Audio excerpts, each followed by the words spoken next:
പ്രിയപ്പെട്ടവരെ, കഴിഞ്ഞ ആഴ്ച ആന്ത്രോത്ത് ദ്വീപിൽ നിന്നും പണിക്ക് പോയി കാണാതായി താനൂരിൽ കണ്ടെത്തിയ അലി, ഷംസി, അനീസ്, റഹ്മത്തുള്ള എന്നിവരെ ദ്വീപിൽ തിരിച്ചെത്തി. അവർക്ക് വൻ സ്വീകരണം.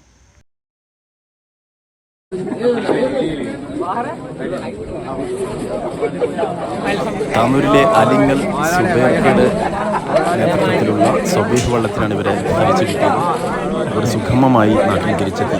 നമ്മളെ പോലെയല്ല, ഒന്നുകൂടി സ്വീകരണം കൂടുതലായിട്ട്. അവിടെ ഇത്രയും ജനങ്ങൾ, നാട്ടുകാർ കാണാതായിട്ട് അവരുടെ ഒരു സ്നേഹം നോക്കുക. ജനങ്ങൾ മൊത്തം കൂടിയിട്ടുണ്ട്. എന്തായാലും പഠിച്ചവനെ അവർക്ക് റഹ്മത്ത് ചെയ്യട്ടെ.